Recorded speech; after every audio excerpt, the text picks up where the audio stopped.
Moi, ce qui m'a frappé, et je m'y attendais pas du tout avant de partir, c'est à quel point tu peux avoir des discussions vraiment profondes avec des inconnus. Tout ça fait que c'est extrêmement difficile. En fait, tu as juste fait une première étape, une première step. J'ai eu la chance de pouvoir partir plusieurs fois en excursion en montagne ou dans la nature. Et là, tu vois, en Géorgie, dans le Caucase, j'ai vu des paysages à couper le souffle, comme j'ai beaucoup voyagé, mais j'avais rarement vu de choses aussi belles.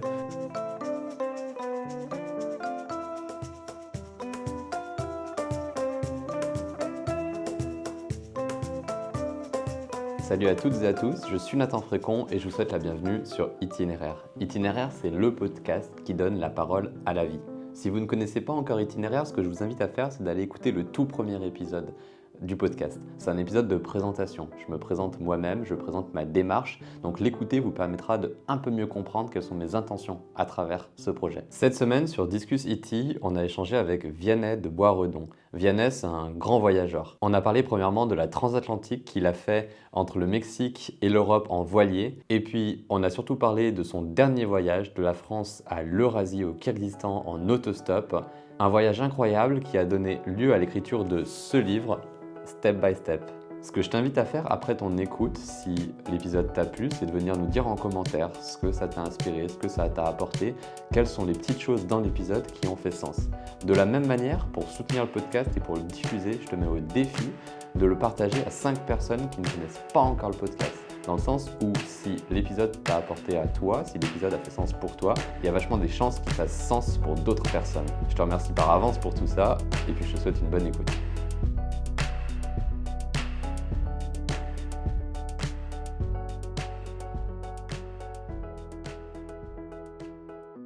Donc on est parti, on y va cette fois-ci. Je commence tout simplement par te remercier de m'accueillir ici à Paris chez toi. Merci Nathan. De prendre le temps comme ça de revenir sur ton itinéraire. Moi je suis super excité, je suis super enthousiaste parce qu'on a vraiment plein de choses à explorer. Moi aussi, j'ai trop hâte. Toutes les dimensions du voyage, j'ai envie de dire. Justement, je vais commencer avec cette première question que je pose à tout le monde. Le podcast s'appelle Itinéraire. Le mot itinéraire, toi, ça t'évoque quoi comme ça ? Alors, itinéraire, pour moi, c'est des choix de vie qui mènent à un chemin qui est le sien. Et donc voilà, moi je le vois vraiment comme un itinéraire de vie qui est vraiment très proche d'un itinéraire qu'on pourrait avoir en voyage. Et donc je trouve qu'il y a beaucoup de similitudes entre un itinéraire de voyage et un itinéraire dans sa vie. Donc c'est la question, le mot c'est le choix qui est associé à l'itinéraire. Exactement. Un itinéraire c'est toujours il faut choisir est-ce que je vais à droite, est-ce que je vais à gauche. Et à la fin, ce sera vraiment ton propre itinéraire, personne d'autre aura eu exactement le même. Avec tes propres décisions, ton libre arbitre dans la prise de décision justement. Ouais, exactement. Tes doutes, tes angoisses, des épreuves, des imprévus, de l'inconnu. Voilà, on ne sait jamais ce qu'il y a au-delà de l'itinéraire et surtout on le bâtit au jour le jour. Justement, dans tout cet itinéraire, toi, qui es-tu aujourd'hui, à l'instant T, comme ça, qui es-tu ? Alors moi aujourd'hui, je me décris comme un aventurier et écrivain parce que j'ai récemment entrepris une belle aventure et un livre qui est ici d'ailleurs, qui s'appelle Step by Step, qui a été publié en janvier chez Flammarion. Donc voilà, aujourd'hui c'est comme ça que je me décris. Après je suis beaucoup plus que ça, mais c'est la manière un peu facile de me décrire. Je pense que voilà, sinon je suis quelqu'un qui est passionné de voyage, d'aventure, d'exploration et voilà. Tout simplement. On va avoir l'occasion de parler de ton livre que je n'ai pas lu, que je m'empresserai de lire. J'ai absolument pas eu le temps de le lire avant cet enregistrement, mais j'ai une hâte, c'est de le lire. Surtout au vu de la préparation que j'ai faite et de tout ce qu'on va évoquer. Je le disais tout à l'heure, je suis super excité comme ça. Tu as 26 ans, tu m'as dit tout à l'heure. J'ai envie comme ça de débuter en te donnant la possibilité d'avoir un dialogue, un échange avec Vianney qui a 18 ans. Ou ça peut être 15 ans, mais l'idée c'est un peu plus jeune, surtout un peu l'âge des études, du bac. Qu'est-ce que tu as envie de dire ? Qu'est-ce que tu dirais comme ça si tu pouvais avoir Vianney devant toi qui a quelques années de moins et lui donner un conseil ou quoi que ce soit ? Je pense que je lui dirais d'être un peu plus doux avec lui-même, de se mettre moins de pression. Voilà, moi je me suis beaucoup comparé à mon entourage, à mes amis, etc. Et donc voilà, le fait de faire confiance à l'avenir et de faire confiance que voilà, un pas après l'autre, chaque chose va rentrer dans l'ordre. Et voilà, tout simplement de moins douter et faire plus confiance à la vie. Je pense qu'on va avoir l'occasion d'aborder ça dans cette petite partie qu'on a prévue sur l'autostop, Ouais, avec la spontanéité, avec exactement. le, le lâcher prise, le se faire porter un peu par Ouais, l'itinéraire. totalement. Ce qui Donc, est vrai pour l'autostop est aussi vrai pour la vie. Il y a beaucoup de rapprochements à faire. bah, peut-être que je le dirai tout à l'heure. Moi, je me souviens d'une énorme discussion que j'avais eue sur l'autostop, justement, Mhm. avec un ami. Et à ce moment-là, je conclus un peu une réflexion sur l'autostop et la pratique que j'en ai dans la vie. Et je la vois vraiment, cette pratique-là, comme une métaphore de mon existence, en fait. Avec plein de. Bon, peut-être qu'on aura j'aurai peut-être l'occasion de le dire tout à l'heure, mais plein de tenants et aboutissants, Mm. plein de choses qui s'entrechoquent et qui s'illustrent dans la pratique de l'autostop depuis la Ouais, vie, carrément, je suis totalement d'accord. Ouais. avec les rencontres, avec des fois Ouais. les rencontres qui se font pas et qu'il faut Oui, accepter. l'indifférence, ouais, l'ennui, aussi voilà, la surprise des gens qu'on rencontre Mhm. aussi.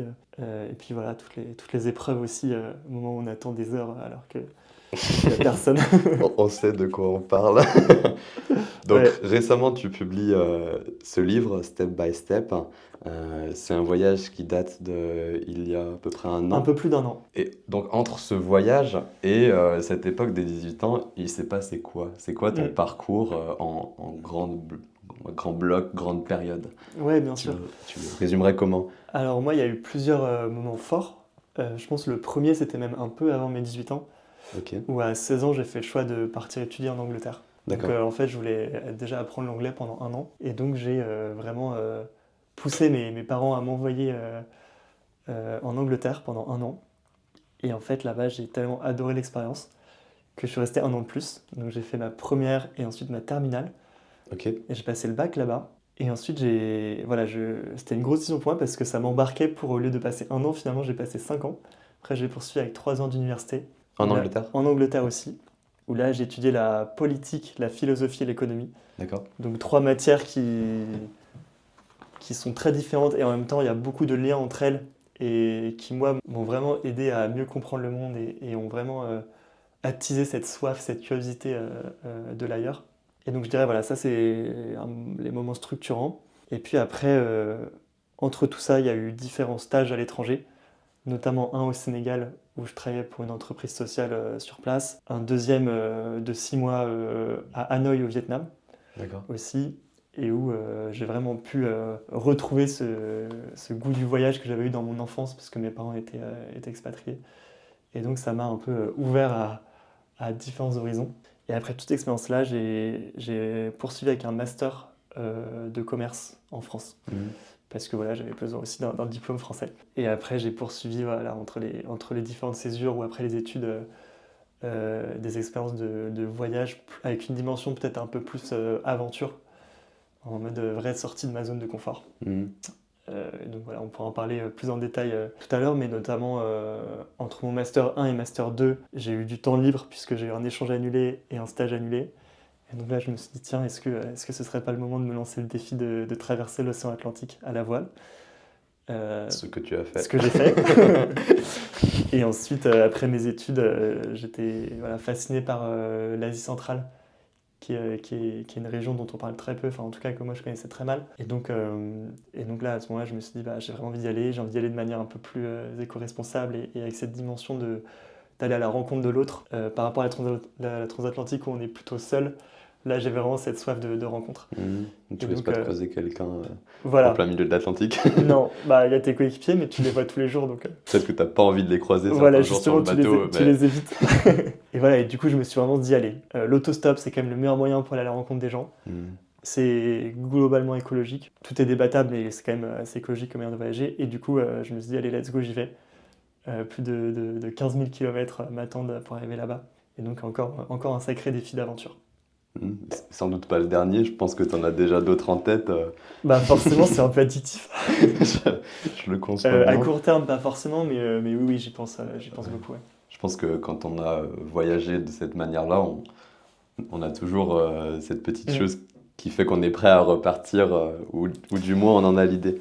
c'est clair. Mais c'est intéressant d'entendre, tu vois, je ne le savais pas que tu avais étudié à l'étranger dès tes Hmm. 16 ans à peu près, Ouais, je à pense, partir de la première. première terminale. Ouais. Aujourd'hui, tu le vois comment justement, Hmm. ce fait que tu es parti à cet âge-là à l'étranger? Enfin, j'ai envie de te demander aussi, est-ce que ça a été dur de convaincre tes parents? Tu as dit, j'ai dû Ouais, convaincre mes parents, ouais, ouais, carrément. est-ce que c'était logique pour eux de te laisser Hmm. partir ou pas forcément? Bah écoute, ça n'a pas été hyper facile. Bah, d'ailleurs, au départ, je voulais partir après ma troisième.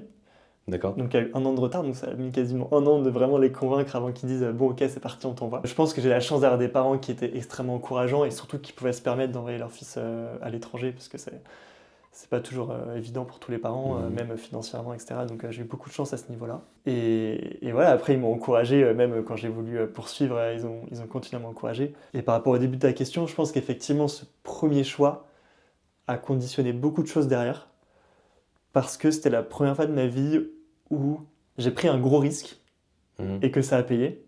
Voilà, une fois que j'étais là-bas, je me suis senti beaucoup plus épanoui.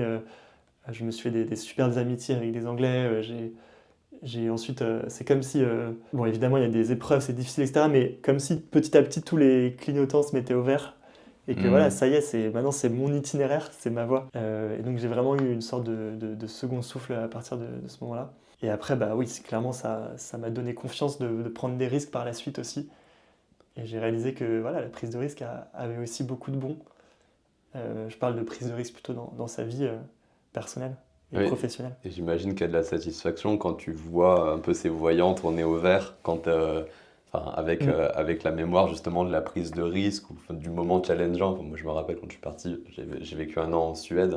Ok, Le jour où je suis parti, je m'en rappelle énormément. Enfin, t'es à ouais, plein l'aéroport, d'émotions. t'as tes valises, tu sais que tu Mm. pars pour un an, que tu laisses tes proches, tes amis. Ouais. Euh, Et tu sais pas du tout à quoi t'attendre. C'est oui, l'inconnu oui, complet. t'es pas sûr que les voyants tournent au vert là-bas quelque Oui, part. Donc quand ils tournent au vert, c'est de la satisfaction. ouais, ouais, carrément. Après, voilà, s'il tourne pas au vert, c'est pas la fin du monde. Non. Voilà, faut juste peut-être parfois, faut un peu encaisser et ensuite on continue à chercher et on va vers ailleurs. Mais oui, c'est un côté presque spirituel quand tu sens une décision au fond de toi et qu'elle s'avère être juste.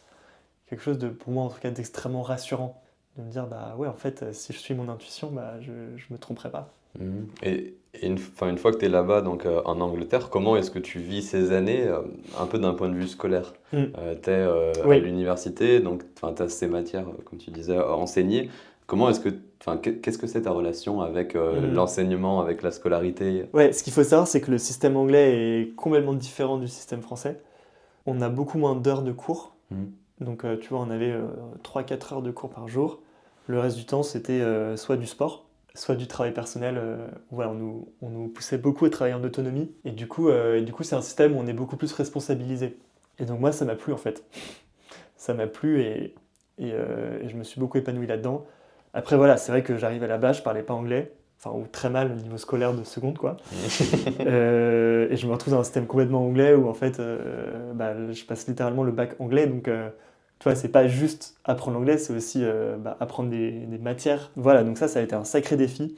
Ça s'est étonnamment bien passé je pense parce que voilà j'ai jamais eu de difficultés scolaires donc j'avais de la chance à ce niveau-là et surtout j'ai beaucoup bossé et voilà je pense que comme c'était un choix que j'avais fait un choix très personnel, bah, en fait, je me suis tenu à fond pour le réussir. Et du coup, le travail pour moi avait un sens, un peu une manière de dire, bah voilà, j'ai choisi ça, maintenant il faut que j'aille au bout et que je l'assume. Mhm. C'est un peu l'idée tu vois, je vais parler de mes souvenirs de Suède, donc j'étais étudiant là-bas en Mm. Erasmus. Moi, c'était l'idée c'est bien moi qui suis venu ici. Mm. Donc une démarche beaucoup plus active dans la Mm. vie et vraiment cette sensation de ne pas être contraint. Là où je pense que moi c'était ma L3, si j'avais fait ma L3 en France, je l'aurais facilement perçu avec de la Mm. contrainte, de dire bah, c'est Bah oui. la force des choses qui m'a amené là, Mm. j'ai jamais bien eu le Puis choix. c'est juste une case à cocher, c'est la Mm. L3, il faut la faire pour valider le diplôme, quoi. Il n'y a pas beaucoup plus d'enjeux. Alors que Ouais. quand tu pars, ouais, moi je me revois à la BU en disant bah oui, enfin c'est court. En Ouais. plus, c'était des programmes comment on dit, électifs, Mm. qu'on choisit les cours qu'on a. Donc, quelque part, j'avais eu cette grande liste, j'ai fait, bah, moi, je veux faire ça, ça Mm. comme cours, parce que ça m'intéresse et on m'en donne la possibilité de choisir. Donc, ouais, tu es bien plus actif, tu as bien plus envie Ouais, carrément, de te donner. Et totalement. donc, tu pars au Sénégal à cette époque-là. Oui, à peu près, donc pendant l'université anglaise.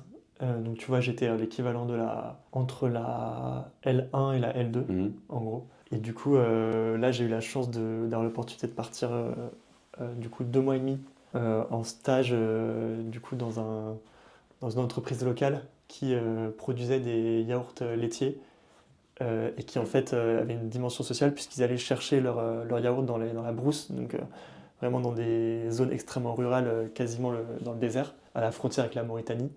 D'accord. Et l'idée, c'était de pouvoir permettre à tous ces fermiers-là de pouvoir vivre et donc de créer tout un réseau de distribution laitier ensuite qui sera revendu à Dakar, donc au Sénégal. Et donc, c'était une super expérience pour moi déjà de découvrir un peu ce que c'est qu'un business, de surcroît un business avec une dimension sociale forte. Et voilà, moi, je m'occupais de toute la partie communication, et donc je récoltais beaucoup de contenu, et du coup, j'ai notamment habité une semaine avec une famille là-bas sur place.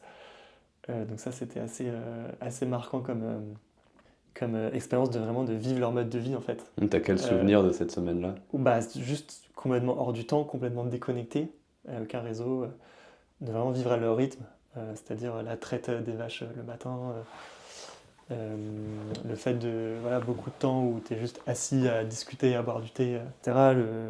L'extrême chaleur, le fait de voilà, devoir beaucoup se balader aussi sur les différents lieux parce que voilà, je devais récolter un peu de contenu aussi.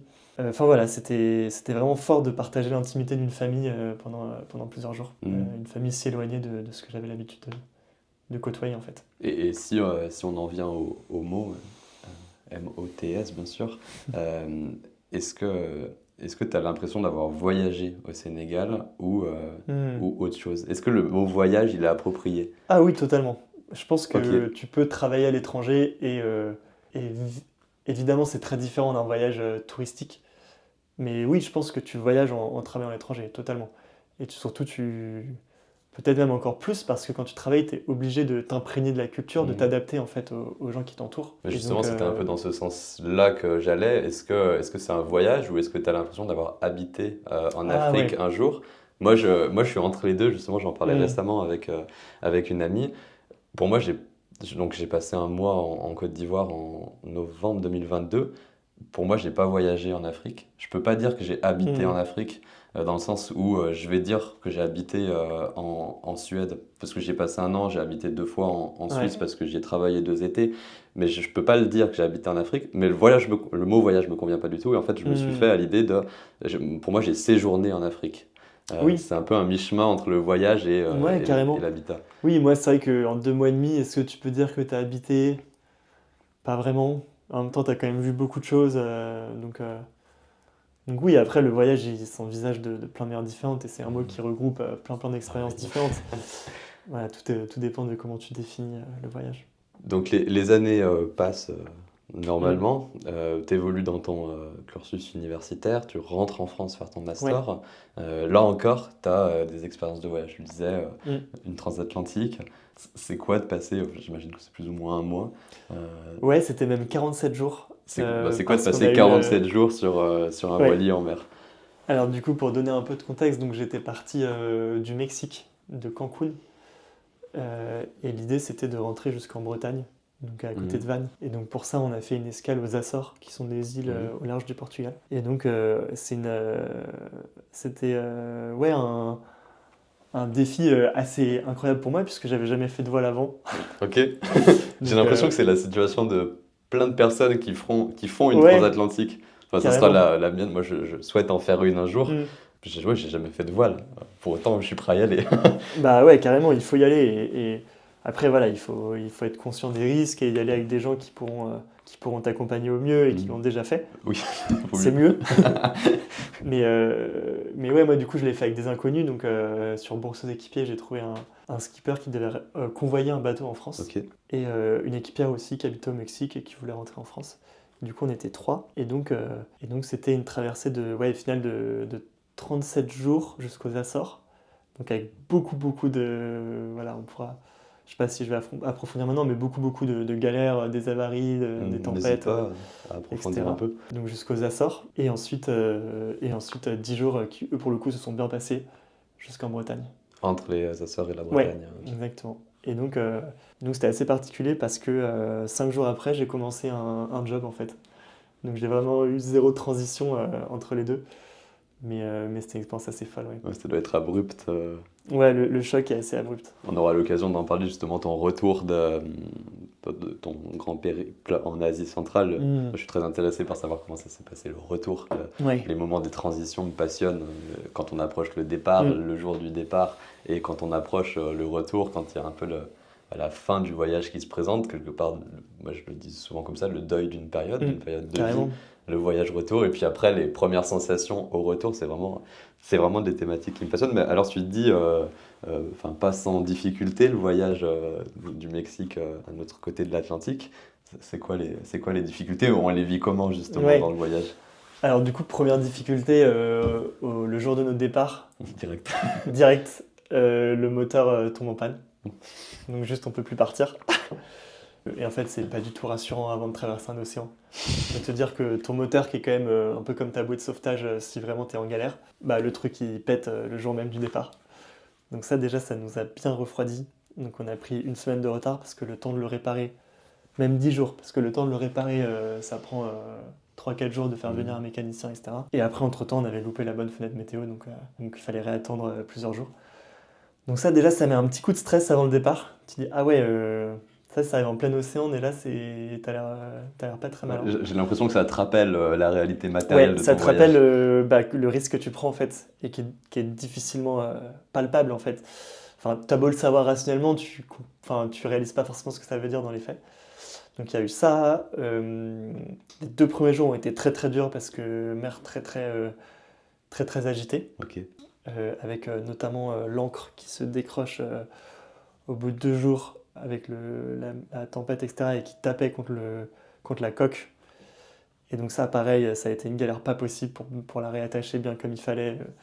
parce que voilà, les conditions étaient complètement agitées. Tu peux décrire un peu ces conditions? Parce que enfin, moi j'ai Bah envie du de coup, savoir un peu plus comment c'est. Enfin, ouais, bah c'est des conditions de... Peut-être tempête, c'est un gros mot, mais en tout cas, à ce moment-là, il pleuvait des cordes, t'avais énormément de vent. Et du coup, en fait, si tu veux aller choper l'ancre, donc c'est un bateau de 12 mètres, donc 36 pieds, ouais. Donc si tu veux aller au bout du bateau, il faut que tu t'attaches avec ton une sorte de ton harnais. mousqueton, Ouais, de c'est harnais. un harnais avec un mousqueton, et donc tu t'attaches. Et donc, c'est hyper important, parce que ça, c'est le gros risque en voile, c'est Pour de pas tomber à tomber. la mer. C'est le risque principal quand Ouais, on fait c'est une transat. simplement pour pas, enfin, simplement ça, pour pas Ouais, tomber parce en qu'en mer. fait, c'est extrêmement difficile de récupérer un homme à la mer. Ah bah Enfin, ouais. évidemment, c'était entraîné avant, mais c'est une manip extrêmement difficile, surtout dans des conditions comme celle-ci.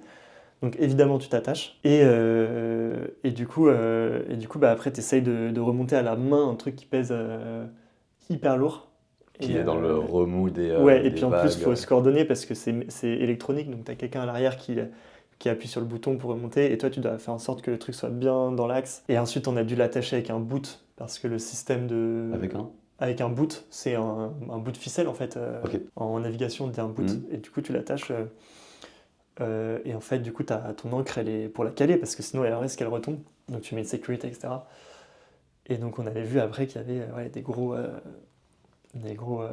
comment dire, des grosses cassures sur la coque en fait, parce que l'ancre avait tapé. Donc ça déjà c'est pas, bon, moi c'était pas mon problème parce que c'était pas mon bateau et c'était le skipper qui était responsable. C'était quand même sur le Mais bon, bateau. tu te dis quand même que voilà, c'est quand même compliqué. Et ça c'était vraiment que le début parce qu'après on a enchaîné avec une, donc on a longé Cuba, on est remonté par la Floride et après on est remonté quasiment bien après Miami, et après on est complètement bifurqué vers l'océan. Et là, à ce moment-là, pareil, énorme tempête qui dure 3 jours. Et donc là, c'est l'enfer, parce que pendant 3 jours, concrètement, ça veut dire que tu dors quasiment pas.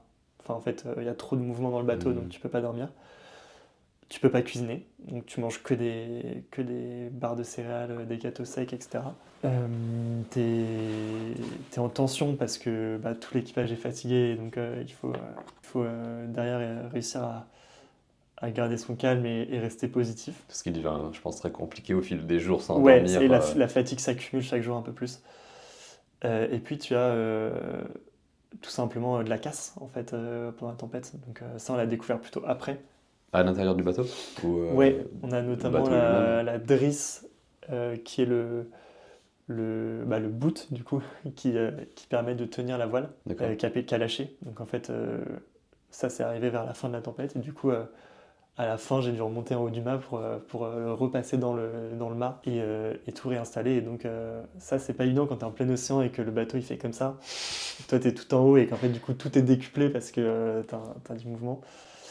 Ça a été très compliqué. Et puis aussi, coup dur, quelques jours après, le pilote automatique qui lâche. Donc le pilote automatique, c'est ce qui permet de maintenir un cap Hmm. quand tu fais du bateau à voile.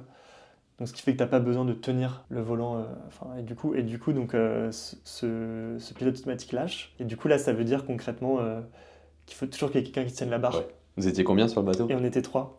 D'accord. Donc et pendant que la personne tire la barre, les autres doivent réparer le pilote auto. Donc en fait, personne se repose. Et donc là, la fatigue s'accumule encore plus. Ouais, la barre, faut la tenir la nuit aussi, bien Ah oui, évidemment. 24 heures sur 24, 7 jours sur 7, tant que t'as pas résolu le problème. Et donc ça nous a mis 2-3 jours à le résoudre. À un moment, même aujourd'hui, on sait pas pourquoi, mais le truc s'est remis à marcher. On a dû faire des petites connexions et heureusement, ça a remarché derrière et ça a jamais recassé. Mais ça, quand même, c'est pas évident parce que tu te dis que si tu dois faire ça pendant les 20 prochains jours de transat, potentiellement, c'est beaucoup de dangers à suivre. Et donc voilà, après il y a eu des hauts débats, etc. Et puis quelques jours avant, enfin même 2 jours avant d'arriver enfin 2 jours normaux on va dire pour arriver aux Açores, là l'inverse d'une tempête, donc pétole.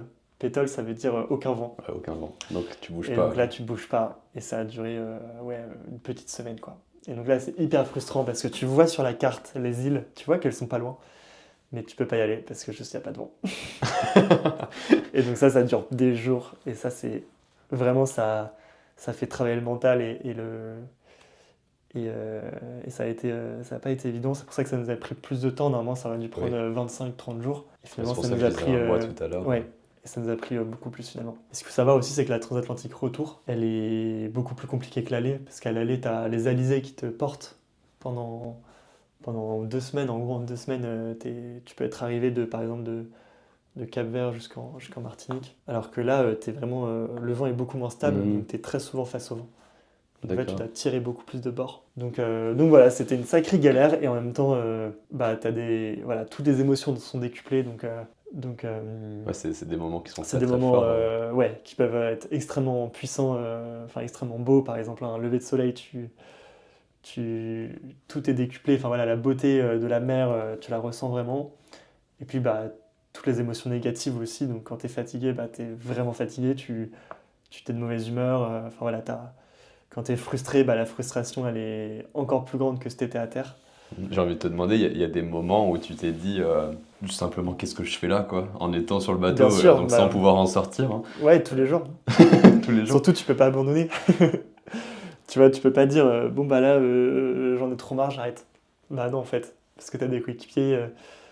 Ça n'implique pas que toi et une fois que t'es embarqué, t'es embarqué. Puis on peut faire cette comparaison donc d'être sur un bateau en mer versus être n'importe où sur terre, j'ai envie de dire, j'ai envie peut-être de mettre la figure du logement, de l'habitat. Oui. Tu prends la porte, tu sors, tu vas faire un tour en forêt. Voilà. Tu peux t'échapper. Exactement. Sur le bateau, là, tu c'est pas peux possible.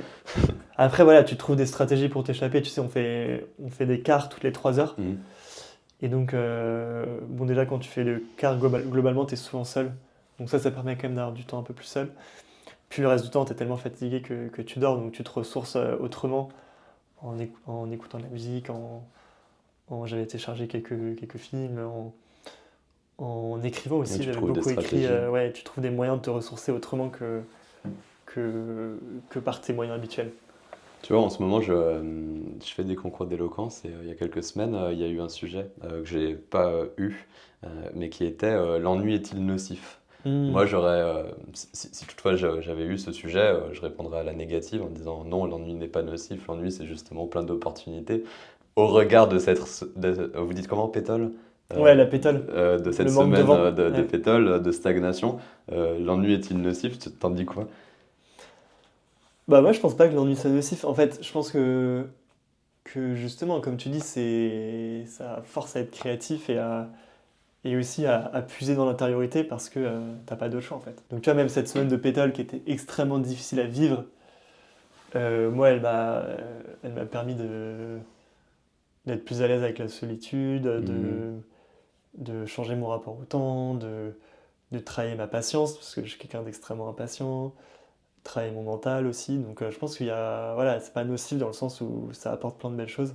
C'est pas nocif à partir du moment où tu le vois positivement, je pense. Où t'en fais Ou t'en fais quelque quelque chose. chose. Tu essayes de le tourner en opportunité. Ouais.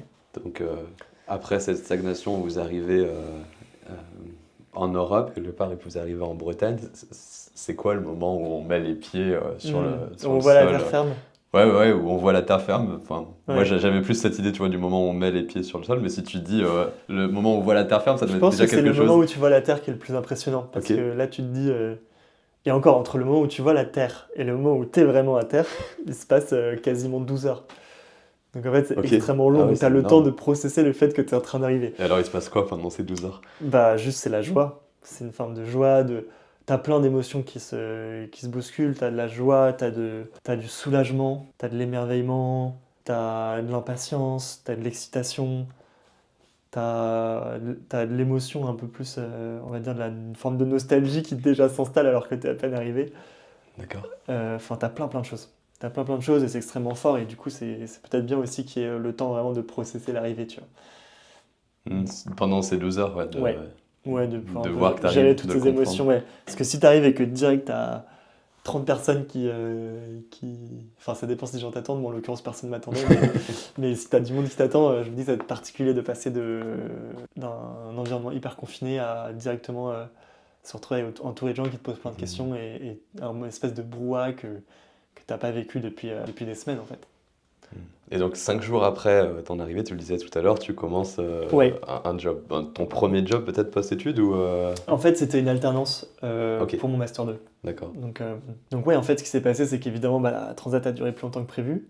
Donc j'ai dû repousser mon job une première fois, Ah oui? en me disant, je suis désolé, j'y serai pas en fait. Bon, ils étaient au courant que je traversais un océan, donc ils étaient... Même si ça les saoulait un peu, ils étaient un minimum flex quand même, ils savaient que ça dépendait pas que de moi. Donc je leur ai dit, bah voilà, j'y serai pas, faut qu'on repousse de 2 semaines. Et en fait, bah du coup, ça m'a mis comme date vraiment la semaine juste après mon retour. Ok. Et donc là, ouais, particulier de te retrouver un peu dans un environnement, comme je disais, très confiné avec les deux mêmes personnes, à direct, on t'envoie plein d'informations et il faut que tu sois vif et que tu t'adaptes hyper vite. Donc ça a été un peu compliqué. Bon, heureusement, c'était au début de l'été, donc tu vois, il n'y avait pas trop d'enjeux encore, mais ouais, c'était particulier. Ouais. J'ai pas forcément eu le temps de vraiment, me reposer et deux, relire cette expérience Hmm. autant que ce que j'aurais voulu. Mais bon, c'est la vie. Oui. Tu passes enfin, quelques temps, quelques mois, je sais pas, années dans ce milieu du travail, juste au moment où tu dis dans certains articles que tu as écrits, il y a une voix intérieure qui te parle. Mm. euh, il y a ce truc qui te dit il faut repartir, donc pour l'Eurasie. Mm. Euh, Dans tu l'autre parles sens, de, ouais, dans l'autre sens, sans s'opposer. Ouais. et par les terres, cette fois-ci, Ouais. accompagné. Enfin, tu parles de l'open space dans cet article. Est-ce que tu peux nous parler justement de ce moment où tu es dans le monde du Mm. travail, tu es enfin, Ouais. installé avec toute la signification que ça a aussi, et tu sens Mm. ce truc où tu as envie de repartir, quoi. Ouais, carrément. Bah, en fait, cette envie de repartir, elle est arrivée assez rapidement en fait après mon retour. Mm. Où tu vois, j'avais une visibilité assez grande sur ma vie, c'est-à-dire je savais que j'avais 1 an et demi avant de diplômer, et donc que j'allais avoir le champ libre à la fin du contrat d'alternance. Donc je m'étais dit, ok, je sais que j'ai envie de faire un projet à ce moment-là. Donc le quand, il était assez facile pour moi à discerner. Ouais, il y avait une Ouais, visualisation.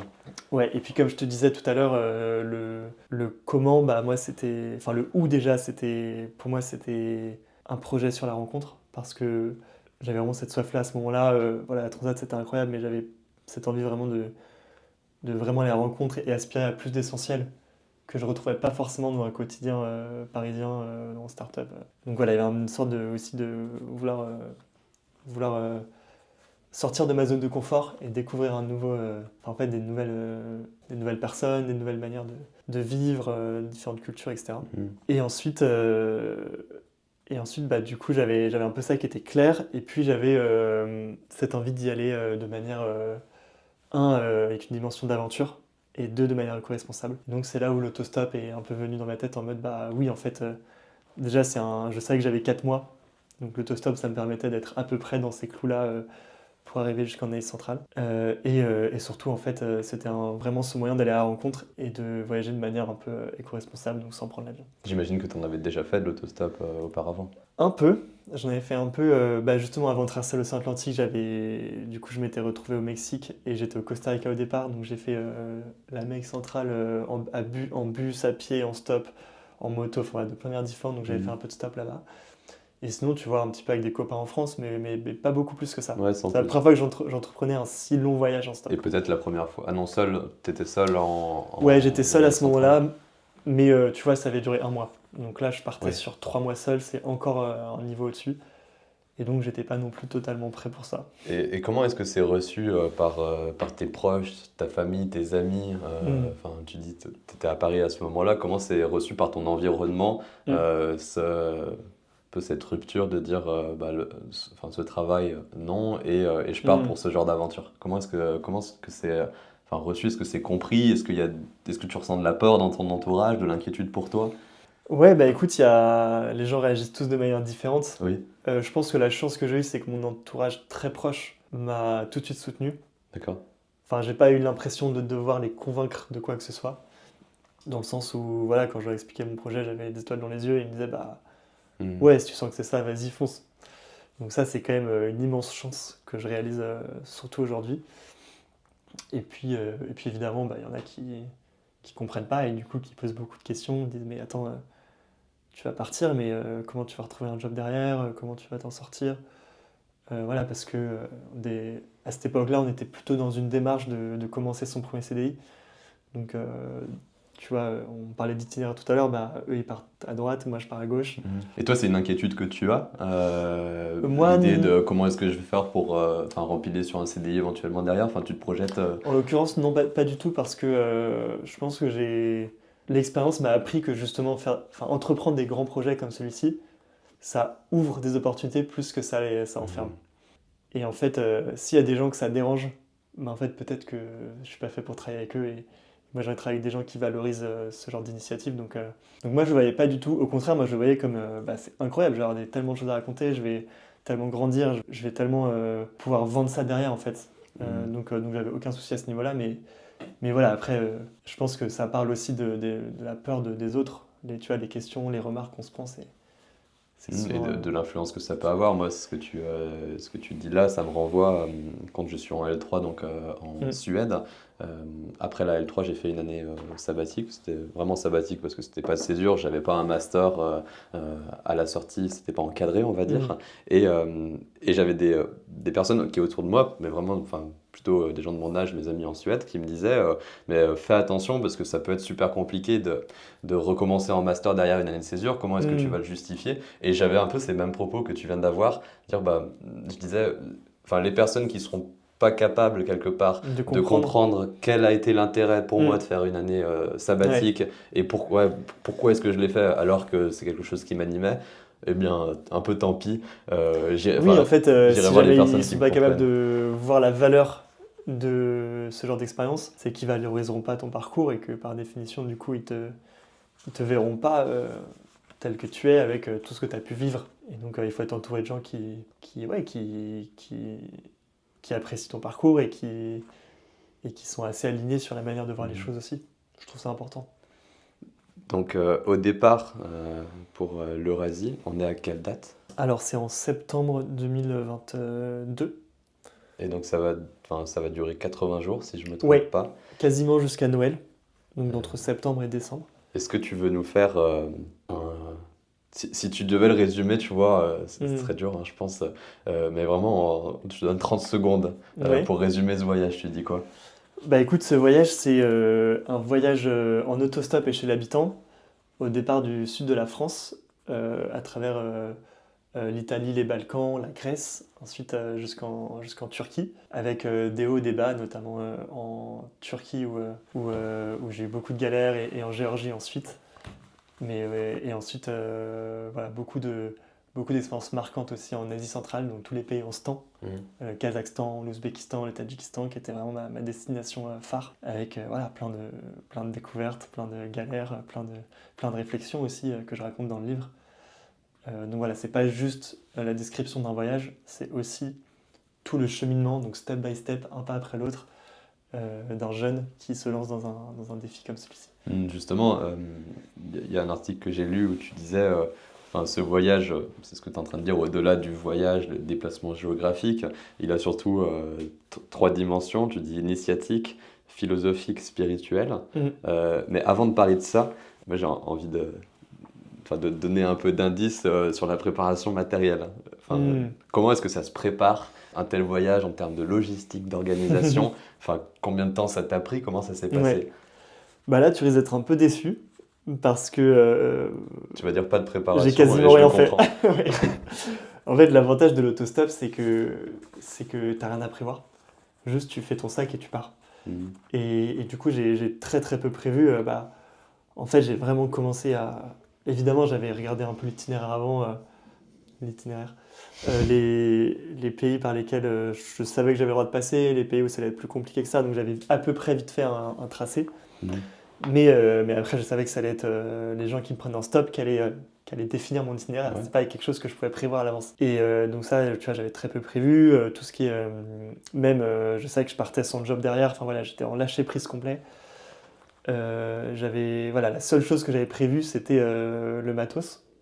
Donc là, j'avais investi évidemment dans une bonne tente pour les soirs où j'arriverais pas à me faire accueillir chez l'habitant. Un tapis de sol un peu chaud parce que je suis parti en septembre et donc j'étais là-bas en décembre, donc en plein hiver. Et les hivers là-bas, c'est pas les mêmes qu'ici. C'est rude. C'est très très rude, c'est des hivers continentaux où la journée il fait en moyenne entre 0 et moins 10 et la nuit entre moins 10 et moins 30. Donc voilà, c'est extrêmement rude, donc je savais que j'allais avoir froid. Et aussi un bon tapis de sol un peu confortable et isolant du froid. Et donc c'est un peu les seules choses que j'ai prévues. Et après, je suis parti avec très très peu de choses. Tu vois, mon sac pesait un peu moins de 10 kilos. Ah oui. Donc ce qui reste beaucoup, mais sachant que j'avais 3 kilos qui étaient pris juste par la tente, le sac de couchage et le tapis de sol. D'expérience de voyage, j'aurais tendance à dire que moins de 10 kilos, on est déjà dans le très peu. Ouais, choses. tu vois, en termes de vêtements, j'avais à peine des affaires de rechange. Ouais, j'avais très très peu de choses. Mais c'est aussi l'idée de voyager léger. Enfin, moi, je Ah pense ouais, c'est que incroyable. l'idée de voyager léger me plaît beaucoup. Et je me souviens d'un ami espagnol que j'avais croisé comme ça. Ce mec, il s'appelle Aram, m'a toujours inspiré à quel point il voyageait léger. C'était un sac à dos 20 litres, vraiment rien. Et on en avait parlé. Une fois, il m'avait justement dit, mais quand tu as voyagé le monde de tous les côtés, tu comprends au fil du temps que t'as besoin de rien, entre guillemets. Ouais, il y a beaucoup de choses qui sont superflues. Et ce que je dis aussi dans le livre, c'est qu'en fait, le poids de ton sac, il reflète le poids de tes peurs. Ouais, c'est quelque chose qu'on Qu'on discute entend souvent. souvent, Qu'on entend souvent. on discute souvent dans le voyage. Donc si ton sac est léger, c'est que tu as fait déjà un sacré bout du chemin. Et est-ce que, tu vois, j'ai la question comme ça qui me vient à l'esprit, est-ce que tu t'es débarrassé de certaines choses au fil du temps? Est-ce que le sac s'est allégé? Ouais, carrément. Carrément. Bon, après, il était déjà très léger de base, mais effectivement, tu vois, des choses superflues. Par exemple, une ceinture de pantalon, je me suis rendu compte que ça me servait à rien. Donc juste, je l'avais offert à un hôte qui m'avait accueilli. Ou tu vois, j'avais pris par exemple un micro pour faire des petits entretiens avec les gens. Et juste, au bout du 3e jour, je l'ai oublié dans une voiture. Ok. Donc en fait, ton sac, naturellement, il s'allège parce que quand tu es distrait, tu perds des choses, tu oublies des choses. Et en général, tu les remplaces pas parce que à part c'est vraiment indispensable, mais sinon tu les remplaces pas trop. Tu vois, j'ai perdu aussi une gourde, j'ai perdu plein de choses. Et voilà, pas des choses très importantes, mais du coup, ton sac s'allège quand même. Et ça, c'est un côté assez agréable, mais il s'alourdit aussi parce que du coup, moi, je suis parti... en septembre, il faisait super température, il fait beau, etc. Et petit à petit, l'hiver arrive, donc tu dois investir dans des gants, une écharpe, Ouais, tu trouves des choses en un chemin. bonnet, un manteau. Ouais, exactement, tu es obligé d'acheter sur le chemin et il y a un moment où juste il fait trop froid, tu peux plus ignorer ça, quoi. T'as envie Quand de tu dire passes des non, nuits à non. moins 5, tes premières nuits à moins 5, tu te dis, ah ouais, là c'est quand même important que que j'ai une bonne polaire, un bon pull et un bon manteau, quoi. Donc matériellement, cette préparation, ma foi, assez simple. Mm. Mentalement, on se prépare comme ça à un voyage Mm. ou au final, est-ce que c'est aussi léger que la préparation matérielle? Non, en fait, la préparation mentale, il n'y en a pas vraiment parce que je suis pas un sportif de haut niveau, etc. Mais oui, tu as quand même un moment de passage à l'action où tu réalises que bah, ça y est, en fait, tu es en train de le faire et que là, tu es obligé d'y aller. Et donc c'est un vrai moment, parfois aussi un peu angoissant. Parce que tu te dis, bah, tu vois, j'en ai tellement parlé et maintenant, c'est réel, quoi. Ouais, oui. Bah, Et justement, parlons-en, venons directement au jour du départ. Donc tu pars de Aix-en-Provence, ouais. dans le sud de la France. Il se passe quoi le jour de ce départ, justement? Et Hmm. surtout, en toi, j'imagine qu'il y a de la joie, raconte, enfin, j'imagine qu'il y a du doute aussi, enfin, Ouais, des choses ouais. assimilées. Qu'est-ce qui se passe? C'est quoi le souvenir? Enfin, il y a qui t'accompagne? Est-ce qu'il y a ta famille? Est-ce qu'il y a des amis qui viennent te Hmm. dire au revoir et qui te voient partir comme ça sur le chemin? Bah écoute, c'est un peu triste parce que moi j'habite pas à Aix, mais j'avais un ami qui faisait un anniversaire là-bas et donc on a eu un énorme week-end incroyable tous ensemble et donc eux sont partis au fur et à mesure et donc moi j'étais tu vois chez lui tout seul le lundi et juste voilà le lundi j'ai tout préparé et je suis parti le mardi et donc voilà pendant cette journée du lundi là j'ai plein de choses qui se passent dans ma tête. Ah, il faudrait que je fasse ci, il faudrait que je fasse ça, je suis pas prêt là-dessus, etc. Donc t'as un peu toutes tes peurs, toutes tes appréhensions, toutes tes angoisses qui remontent. Parce que là, tu dis, bah là, j'ai plus le choix. Genre là, je suis parti, quoi. Je C'est suis là que tu te quasiment dis, parti. enfin, je trouve qu'il y a un rapport réellement à soi dans ce moment-là. C'est Ah là où ouais, tu te dis, c'est moi qui m'étais dit, je pars aujourd'hui. Enfin, il y a vraiment que le oui. soi qui marche. Et puis t'as Et un peu un truc de, bah en fait, si je pars après-demain, c'est possible aussi, mais du coup, ça veut dire que ça repousse encore tout. Enfin, en fait, à un moment, tu te dis, bah non, faut juste que je parte là. Là, faut juste que je parte là. Et tout le reste, ça se fera au fur et à mesure. Et par contre, à l'instant où je suis parti, donc le mardi matin, là, j'étais. Tout à coup, je me sentais hyper léger. ok. Comme si toutes mes angoisses, toutes mes peurs, toutes mes, enfin, toute ma peur de l'inconnu, tout ça, ça s'évaporait d'un coup. Et que là, grande respiration, ça y est, c'est la liberté, quoi. Et là, tu te sens hyper léger. Et donc, et surtout, la première voiture qui prend en stop aussi, c'est quelque chose d'assez fort. Tu te dis, bah voilà, t'es le premier d'une liste de je sais pas combien de personnes qui vont m'emmener jusqu'en Aïe Centrale. Et Inch'Allah, on croise les doigts. est-ce que tu as le souvenir de la réaction de la personne? Ouais, ouais, c'était un Marseillais, il m'écoutait, il me disait, mais t'es un grand malade. Et il était assez touché d'être la première personne. Et d'ailleurs, pour l'anecdote, donc après l'écriture du livre, donc j'ai pas mal communiqué sur le livre, et ce Marseillais en question m'a Ah, retrouvé il t'a sur Instagram, et retrouvé, donc ça il m'a m'étonne renvoyé un pas. message en mode coucou, je sais pas si tu te souviens de moi, j'étais le premier à t'avoir pris en stop, c'est incroyable ton projet, que tu sois allé au bout, etc. Il avait aucune nouvelle, tu vois, depuis. Et là, ça, c'était assez incroyable. En, euh, C'était en février 2020, j'étais parti donc chez mes parents à Mm. proximité de Saint-Étienne, vraiment dans la campagne, un petit village, et je partais, j'avais 10 jours devant moi pour l'Italie, et donc je partais aussi Mm. en autostop.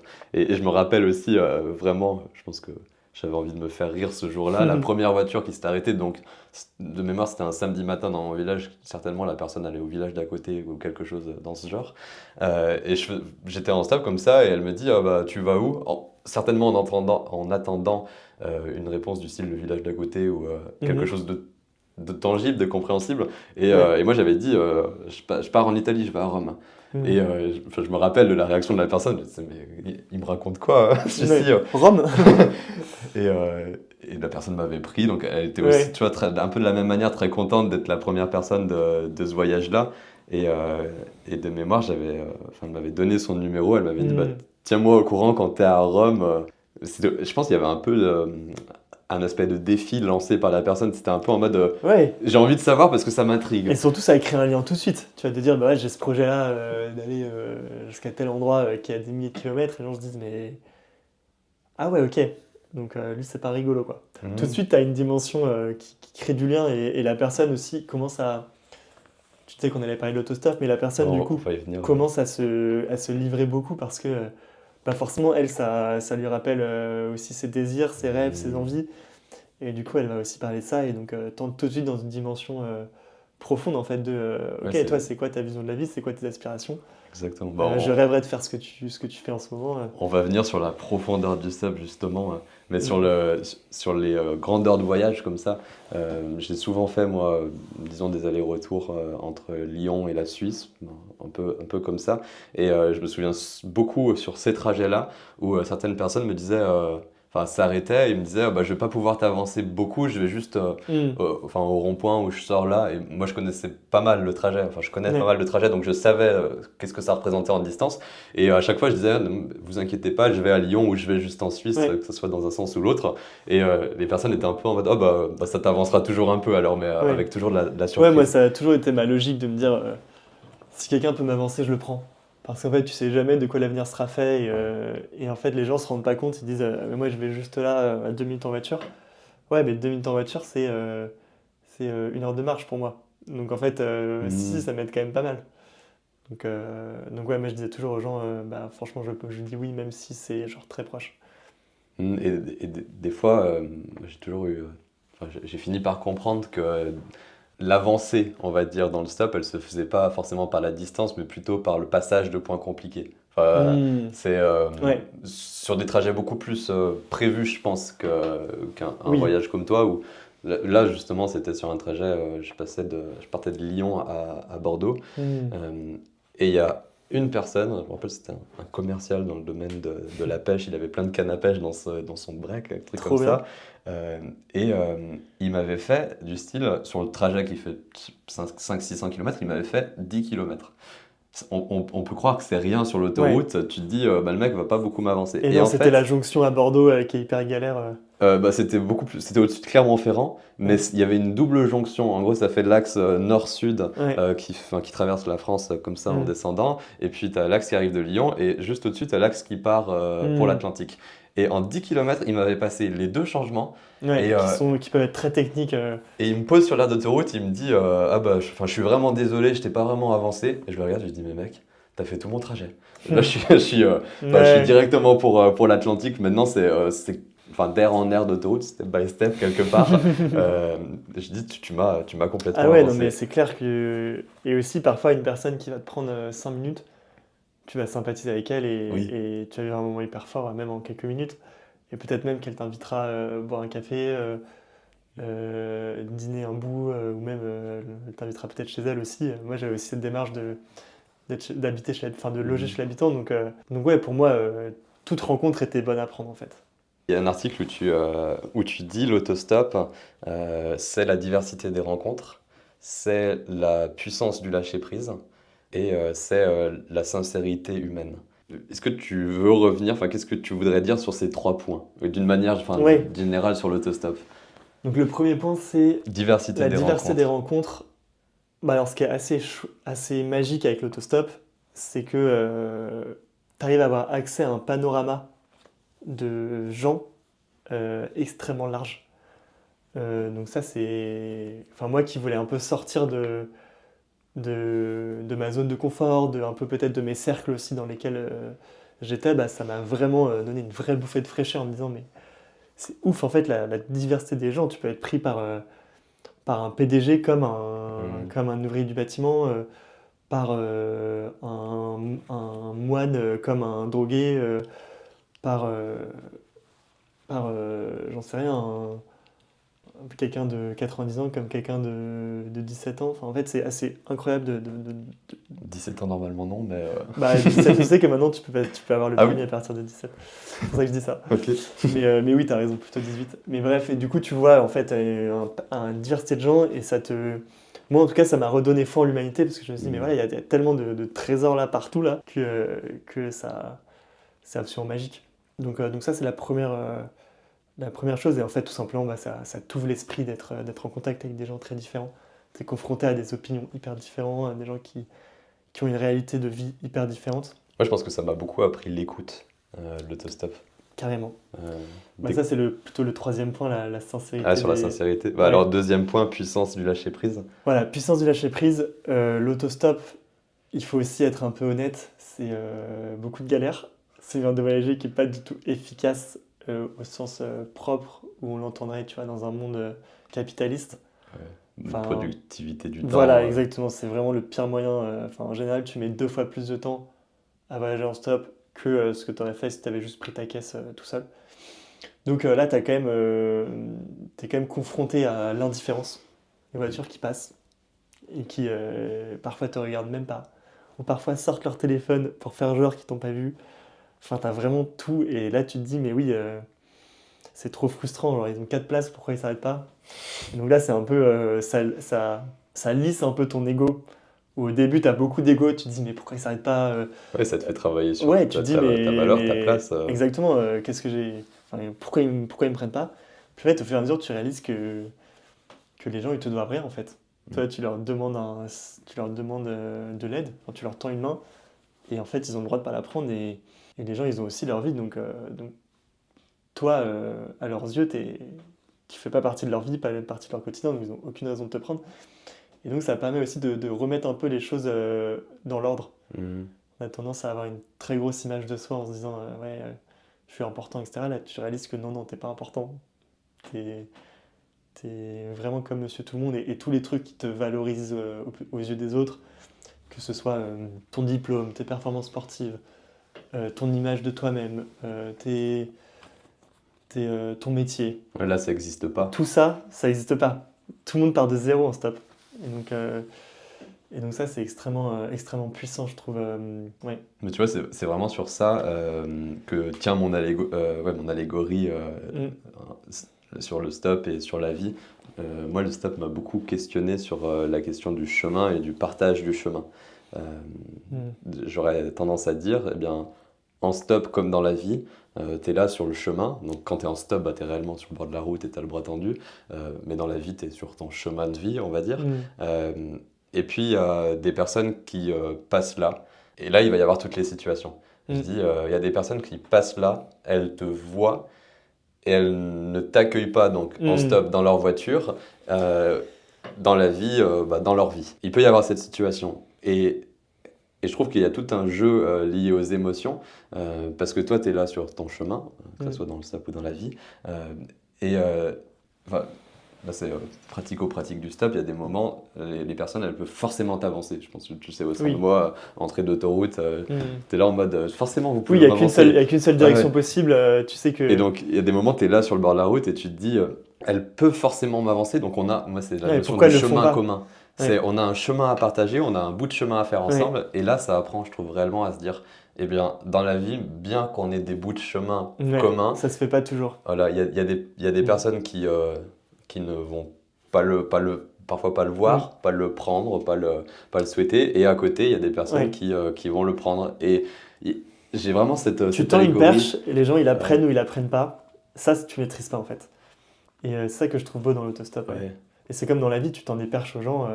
Parfois ils les prennent, parfois ils les prennent pas. Et s'ils Et, les prennent pas, il faut l'accepter, hein. Et je pense que tu connais cette situation où le bout de chemin commun, il va de A à B et finalement la personne t'amène à C. Parce Ouais. que, et là, Ouais, parce que tu as partagé un moment fort. ouais. Et, Carrément. Et ça arrive assez souvent, ouais.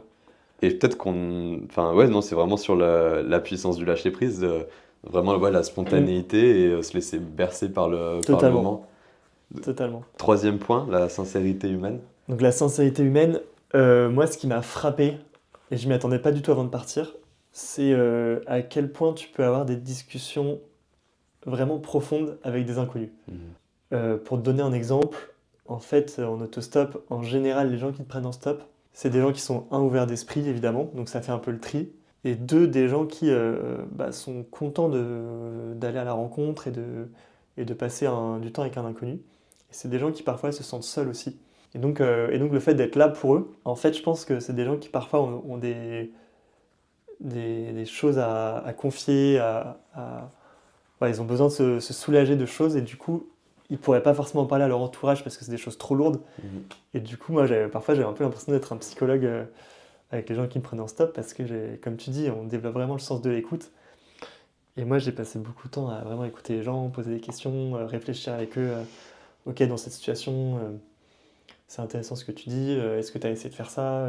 Et tu vois, et du coup, pas du tout d'être dans une démarche de leur dire quoi faire, parce que tu sais pas, tu les connais pas très bien, mais en tout cas de leur poser les bonnes questions. Et par exemple, tu vois, des camionneurs qui m'expliquaient que que c'était hyper compliqué avec leur famille parce qu'ils étaient tout le temps loin et que du coup leur femme leur reprochait leur absence, qu'ils voyaient pas leurs enfants, que quand ils revenaient ils étaient épuisés parce que c'est un métier extrêmement difficile.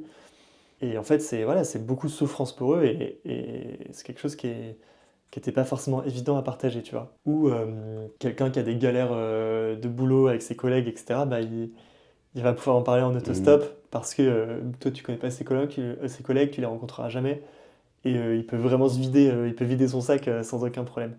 Et donc tu as une forme de sincérité qui s'installe voilà, dans les galères humaines qui arrivent à tout le monde en fait. Et donc il y a ça, et puis ce que je disais tout à l'heure aussi, c'est qu'en fait, comme très vite t'expliques un projet qui sort du quotidien, bah, les gens se projettent directement dans ah oui, ok, donc lui c'est ça son rêve, Mhm. et moi ce serait quoi mon rêve? Et là du coup tu peux avoir des belles discussions pour essayer de creuser un peu, voilà, toi c'est quoi c'est quoi tes aspirations profondes, c'est quoi ton but dans la vie, c'est quoi ta mission, si tout était possible, qu'est-ce que tu ferais? Et ça permet d'ouvrir la discussion comme ça, et ça aussi c'est très très beau d'entendre les gens parler de leurs rêves, de ce qu'ils rêveraient de faire, mais voilà, il manque ce petit déclic, ce petit passage à l'action pour qu'ils le fassent. Et aussi souvent beaucoup d'excuses, tu vois, j'ai pas le temps, c'est le mauvais moment, euh, et des excuses qui sont souvent valables, et parfois, Mhm. voilà, je pense qu'il n'y a jamais de bon moment. Enfin, tu vois, typiquement, partir à l'aventure, bah, y a rarement un bon moment, il faut juste le faire, et après ça déroule. Ah, mais il y a beaucoup d'inspiration dans ces moments-là. Moi, je me souviens, et je suis encore ému, je pense. Une fois, bah, j'étais enfin, sur la route et on s'était échangé les numéros avec la personne qui m'avait pris. Et le soir, je reçois un message de cette personne et la personne me dit enfin, merci pour le bout de trajet. Et, Ouais, il y a déjà une illogie parce que c'est c'est plutôt toi qui devrais le remercier. ouais, c'est plutôt moi qui devrais Bah dire oui, merci pour le bout de trajet. Et il me dit merci pour le bout de trajet, ça m'a redonné foi en l'humanité. ah oui, Et mais enfin, ça je reçois ce message et c'est beau, hein, ce genre de message. je suis en mode bah, si moi, enfin, pas dans le sens où c'est moi, je m'en fous, mais si par cette action, j'ai pu redonner foi Ouais, en l'humanité à quelqu'un, waouh, la ouais, un journée a peu été utile. d'espérance, mais carrément. Et moi, on me faisait souvent cette remarque, à la fin, on me disait mais merci Vianney pour ce moment ensemble. Ouais. Et moi, je comprenais pas, bah, comme toi, je disais bah ouais, merci à toi, enfin, clairement, c'est toi qui m'as régalé du début à la fin. Et en fait, ils disaient non, non, mais merci parce que le trajet est passé beaucoup plus vite grâce à toi, ou alors merci parce que j'ai pu partager des choses que j'aurais pas partagées à grand monde, ou merci parce que juste tu m'as inspiré pour moi ensuite Hmm. faire des choses derrière. Enfin bref, c'est assez incroyable de voir que même si tu es dans une position de demande au départ, tu peux quand même apporter quelque chose à l'autre. Et Je- ça, c'est très très beau, je trouve, de le ressentir et de le vivre. Justement, enfin, c'est absolument cette question qui vient sur enfin, l'autostop, il y a beaucoup d'altruisme de la part Mm. des autres, donc vraiment enfin, offrir de l'aide. Euh, et c'est c'est pas aisé d'être bien avec cet altruisme qu'on Mm. reçoit. On peut facilement se sentir coupable, l'impression de profiter justement. Est-ce que toi, bah, tout ce qu'on vient de dire sur Mm. les remerciements qu'on peut recevoir, ça t'a aidé à dépasser justement Mm. cette peur de trop profiter ou qu'est-ce qu'il y a pu Ouais, avoir d'autre? Quelles ont été tes réflexions sur ça? ça c'est très vrai ce que tu dis. Moi, avant de partir, j'avais vraiment peur, comme tu dis, d'avoir l'impression ouais, d'être un profiteur. Peur de déranger aussi l'autre, parce que mine de rien, quand tu rentres dans sa voiture, c'est son espace, donc d'une certaine manière, tu te déranges toujours un peu. Quand tu loges chez quelqu'un, tu rentres dans son intimité. Mm. Donc moi, j'avais vraiment cette peur-là de déranger. Et en fait, au fur et à mesure, je me suis rendu compte que peut-être que voilà, les premières 10 minutes sont un peu désagréables pour les deux, parce que tu vois, tu t'ouvres vraiment à l'autre, et du coup, il faut s'adapter un peu. Mais en fait, le lendemain, tu es tellement heureux de ce qui s'est passé, tu es tellement heureux des moments de Mm. partage, tu es tellement heureux des discussions, tu es tellement heureux d'avoir vécu, comme tu dis, un bout d'itinéraire, un bout de chemin avec quelqu'un. Et effectivement, en général, les gens me disent à la fin, ouais, bah merci pour tout ce que tu nous as apporté. Tu vois, moi, je leur racontais juste ce que j'avais pu vivre dans les autres pays, je leur racontais un peu ma vision des choses. T'offres de l'évasion quelque part. Voilà, je jouais avec les enfants parfois. Voilà, j'offre juste un peu de fraîcheur. Et c'est pas grand Mm. chose en soi, c'est même rien. Et c'est tout en même Et temps. c'est tout, et en même temps, c'est beaucoup pour eux. Et voilà, après, d'un point de vue purement matériel, j'avais pris des petites tours Eiffel en porte-clés Ok. que j'offrais à Ah, trop bien. chaque personne sur ma route. Et donc, ça, au début, en Italie, etc., les gens s'en fichaient un peu, et puis au fur et à mesure, les gens étaient de plus en plus touchés. Ah bah, plus tu t'éloignes, Plus tu ça doit t'éloignes, être, plus c'est exotique pour eux. Et donc ça, c'était vraiment 3 fois rien, mais tu vois, t'offres ça à un enfant, il est refait, quoi. Ouais, ça a pour la personne qui le Mm. reçoit, ça a une valeur qui est. Ouais, qui Qui... dépasse la valeur marchande, parce que ça Ah coûte bah, pas très cher, tu vois, j'en avais ça acheté vaut rien, ouais. des centaines je crois que ça coûte 20 centimes, mais en fait, ce qui compte, c'est juste Ce que ça ce que représente. ça veut dire de ce que tu donnes à l'autre. Tu, en fait, tu tisses un lien avec l'autre. C'est plus que l'objet en tant que tel, c'est tu montres que tu veux tisser un lien avec lui. Mhm. Et Et c'est ça qui est beau. quoi que soit l'objet au final. Oui, ça peut être un truc nul, hein. Ça peut être un caillou sur lequel tu as dessiné, on s'en fout. Ouais, mais il transporte la mémoire du moment, la mémoire de la Ouais. rencontre. Tu le disais un peu tout à l'heure, l'autostop, c'est un mode de voyage enfin, il faut quand même pas oublier que c'est compliqué. Enfin, il faut pas Mm. oublier de le dire, j'ai Oui, envie de faut dire. pas idéaliser Euh, non plus. est-ce que, est-ce que il va de soi, je pense que tu as des souvenirs de moments compliqués. Mm. Euh, c'est quoi le Tu veux que pire moment où, j'en raconte quelques-uns? ouais, ce qui te vient en tête comme Ouais, ça? bah écoute, le premier moment compliqué, ça a été l'Italie. En plus, je savais que tu allais dire ça, et moi Ouais, j'ai parce vécu l'Italie que difficilement en stop. dès le départ, donc on était en septembre et je sais pas ce qui s'est passé, mais je me suis pris des trompes d'eau pendant 3 jours. Je parlais pas italien, donc je galérais à communiquer. L'autostop était interdit sur les autoroutes italiennes, donc j'ai dû faire plein de détours. Et là, je me suis dit, mais waouh, ça va être long ce voyage. Là, j'ai même pas fait 1000 km. Il m'en reste, je sais pas, 19 000. Ça va être l'enfer, quoi. Tu vois, j'avais l'impression d'avoir tout donné à ce moment-là. Donc ça, première épreuve. Deuxième moment pas très fun, bah, c'est juste comme t'as pas vraiment de maison, t'as nulle part où aller, et si tu tombes malade, bah, genre, tu tombes malade en pleine nature, tu vois. Et du coup, Mhm. en Grèce, j'avais attrapé une tourista qui était hyper, Ah ouais. hyper douloureuse, et du coup, je me suis retrouvé à devoir la gérer, alors que juste à ce moment-là, t'as juste envie de te reposer et de te soigner, et en fait, je pouvais pas. Et donc là, tu dois un peu apprendre à accepter ce qui t'arrive et puiser un peu dans le mental.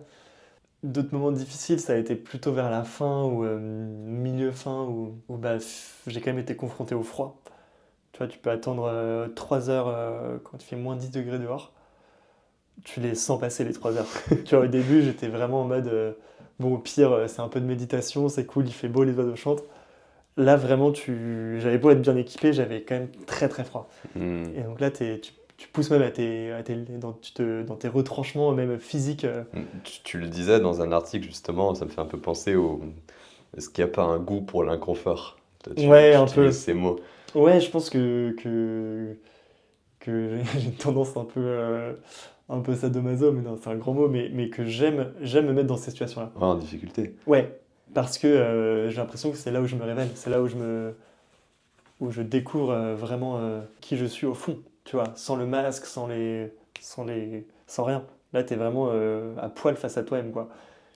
Comme en transat aussi, où tu vois, t'es tout seul dans ta cabine et tu Mhm. galères, bah là, t'es aussi enfin, tu peux pas faire semblant, quoi. T'es juste dans le dur, et je pense qu'il y a une partie de moi qui aime beaucoup ça, ouais. Parce que c'est des moments de développement. Pour moi, c'est des opportunités ouais, de croissance. Après, tout le monde ne le voit pas comme ça, mais je sais que tout le monde n'a pas besoin forcément de se mettre dans ces situations-là pour avoir l'impression de grandir, mais moi, je sais que ça. Voilà, je m'épanouis dans l'effort d'une certaine manière. Mhm. Donc, il y a eu ce moment-là en stop. Après, qu'est-ce que je peux te raconter d'autre en stop? Peut-être les moments positifs, les moments de joie justement. Enfin, Hmm. on- il va de sens d'en parler quelque part. C'est quoi Ouais, ouais. les moments enfin, d'euphorie, les moments de Hmm. joie, et pas forcément seulement en stop dans tout le Ouais. voyage. Parce qu'on est parti du stop et au final, enfin, Oui, il y il y a a un- beaucoup plus dans le livre que juste l'autostop, mais l'autostop, c'est plus un moyen qu'une fin. ouais. Mais bah, après, les moments de joie, c'est un peu ridicule quand je le raconte comme ça, mais juste, t'as attendu 2 heures, t'as une voiture qui s'arrête, et tu tombes sur un mec hyper ouvert qui te parle de, enfin, qui est hyper enthousiaste et qui te raconte sa vie. Bah, moi, je trouvais ça incroyable. Enfin, je ressentais une gratitude de fou. Ou un mec qui te propose spontanément d'aller dormir chez lui, et avec qui tu sais que ça va bien se passer, et avec qui t'as un bon feeling, bah, ça, c'est des moments complètement bénis, quoi. Et après, hors autostop, moi, j'avoue que j'ai eu la chance de pouvoir partir plusieurs fois en excursion en montagne ou dans la nature. Mhm. Et là, tu vois en Géorgie, dans le Caucase, J'ai vu des paysages à couper le souffle, comme voilà, j'ai beaucoup voyagé, mais j'avais rarement vu de choses aussi belles. Notamment un trek où voilà, j'étais tombé sur une guide de haute montagne en stop, D'accord, qui le lendemain était partie faire du repérage pour une excursion qu'elle allait faire. d'accord. Elle m'a dit, bah écoute, si t'as rien à faire, viens avec moi, et donc je l'avais accompagnée. Donc toute la spontanéité Ouais, exactement, du j'étais stop, là. dispo, elle avait 3 jours devant moi, bah ouais, je suis parti avec elle, et ça, tu pourrais jamais faire ça dans ta vie de tous les jours. Voilà, tu travailles, t'as tes rendez-vous. Là, voilà, c'était ouf de pouvoir vivre cette Et expérience-là. donc Et là, des paysages à couper le souffle. paysage à couper le souffle. Donc le Caucase, c'est vraiment des montagnes quand même assez hautes. C'était au mois d'automne, donc au début de la forêt avec les feuilles qui craquent sous les pieds. Et puis ensuite, on est monté jusqu'à un refuge. Et là, c'est tu sais, le petit refuge complètement perdu dans la montagne, entouré de forêt. Et après, on est encore monté. Et là, tu es dans un espèce de, de désert avec du blé sauvage et juste hyper minéral avec de la roche. Et avec des lumières incroyables et des lacs qui apparaissent aussi un peu partout avec quelques nivets de neige. Enfin bref, j'ai encore toutes les images dans la tête et Ouais, c'est on le ouf. voit là comme ça. Enfin, Des idées, ou alors des paysages comme celui-là au Kirghizistan où tu as juste voilà, sur des dizaines de kilomètres des montagnes enneigées avec le contraste de la terre et des nomades qui se baladent à cheval seuls au monde, perdus dans ce Oui. genre de paysage, il y a de quoi être émerveillé en tout cas. Si je devais donner un titre au cadre, je pense que je l'appellerais apaisement, justement. Ah ouais, ouais, exactement. Enfin, là, il y a vraiment Il y a une forme ces de nomades. silence. Ouais, on l'entend, tu vois. Mm. Enfin, Il je est pense que presque tu l'entends. visuel le silence. Ouais, ouais. Ouais, Je pense que tu l'entends plus que moi ou que quelconque ouais, bah, personne cette photo, qui c'est moi verrait qui ça. l'ai prise et c'est vrai que c'est assez puissant de vivre ce moment-là. Ouais. Il y a beaucoup de nomades. Au Kirghizistan, plus beaucoup parce que ça s'est beaucoup modernisé. Mm. Mais oui, t'en as encore quelques-uns qui vivent comme des nomades, ouais. Ça doit, ouais, Mhm. ça doit être T'en as complètement. certains qui vivent dans des yourtes encore. Donc ça, c'est voilà, être accueilli dans une yourte, c'est aussi quelque chose d'assez original et d'assez fort. Donc 80 jours sur la route comme ça qui te mènent juste à là-bas. Où exactement ton point d'arrivée? Alors, j'avais pas du tout prévu de point d'arrivée, Ouais, je je- savais que j'avais à peu près 3 mois devant moi, que je voulais aller en Asie centrale. Et finalement, le point d'arrivée, ça a été Bishkek, qui est la capitale du Kirghizistan. Ok. Qui en fait, au départ, je voulais rentrer en train, et puis j'ai eu des petites galères en Turquie. Ce qui a fait que j'ai été banni de Turquie, donc j'ai pas pu rentrer en train par T'es la banni Turquie. de Turquie. Ouais, ça c'est une anecdote aussi assez folle à lire dans le livre, donc là je peux plus y retourner. Ah ouais, bah, j'ai hâte de lire le livre pour voir l'anecdote, hein. Ouais, en vrai c'est un moment assez fort aussi du voyage. Et donc finalement je suis rentré en avion, donc un peu à contre-cœur, parce que aussi tout l'objectif c'était de voyager de manière un peu éco-responsable. Mais voilà, ça m'a permis de rallonger un peu le voyage et de vivre des très belles choses aussi. Donc voilà, je regrette pas, maintenant c'est fait, mais c'est vrai que c'était pas trop le but au départ. Je pense qu'on a commencé à comprendre la dimension initiatique, philosophique, Ah ouais, enfin, spirituelle du Bah, du j'espère. voyage. Ouais. On va y venir un peu plus peut-être justement, et je pense que c'est l'occasion de raconter un peu enfin, les merveilles de réflexion qu'il doit y avoir dans le livre. Je les vois comme ça, vraiment j'ai hâte de lire. Tu te dis, bah voilà, t'es rentré. Moi j'ai ce souvenir du voyage où le retour est souvent si rapide, enfin, même s'il est long, c'est quand même quelque chose de très très fort. Comment est-ce qu'on arrive de retour dans sa vie après ce genre Ouais. d'expérience et quelles conséquences, Ouais, sur quelles la suite. conséquences ça a sur le soi, sur la suite? Bah, c'est clair que ça remet un peu les idées en place. Écoute, moi, le retour, j'ai eu beaucoup de chance parce que, comme je te disais tout à l'heure, je suis rentré juste avant Noël. Donc, en fait, tu retrouves tout ce qui t'a manqué pendant plusieurs semaines, c'est-à-dire tous les gens que t'aimes, toute l'affection qui t'a manqué, tout ce confort aussi, d'une certaine manière, voilà, tu retrouves tout ça et donc c'est extrêmement agréable, c'est extrêmement fort les premiers jours. Et donc, ça m'a fait beaucoup de bien. Et en fait, ce qui m'a beaucoup aidé aussi ensuite, c'est effectivement de ne pas avoir prévu quoi que ce soit à mon retour, donc d'être un peu voilà, une page blanche complète sur ce qui allait arriver après. Donc voilà, j'ai quand même eu le temps de réfléchir pendant le voyage sur la suite. Et tu vois, j'avais pris l'habitude d'écrire tous les jours. Et donc, Au retour ou pendant pendant le voyage. Pendant le voyage. Et donc, au retour, je me suis dit, bah tiens, j'ai tout mis sur un doc, j'ai vu que j'avais 150 pages. D'accord. Je me suis dit, bah là, j'ai Ça, tu quand même, l'avais pas forcément vu pendant le voyage que l'écriture s'accumulait? bah, je l'avais senti parce que c'est une activité que j'avais pris du plaisir à faire Ouais. et que je faisais de plus en plus régulièrement. Donc mes notes étaient de plus en plus riches vers la fin du voyage. Et donc, tu vois, j'avais vraiment à ce moment-là, en tout cas, c'est encore cette petite voix interne, cette intuition qui me disait, bah, là, c'est quand même assez magique ce que tu as vécu. Tu as plein de beaux messages à transmettre. Mhm. Est-ce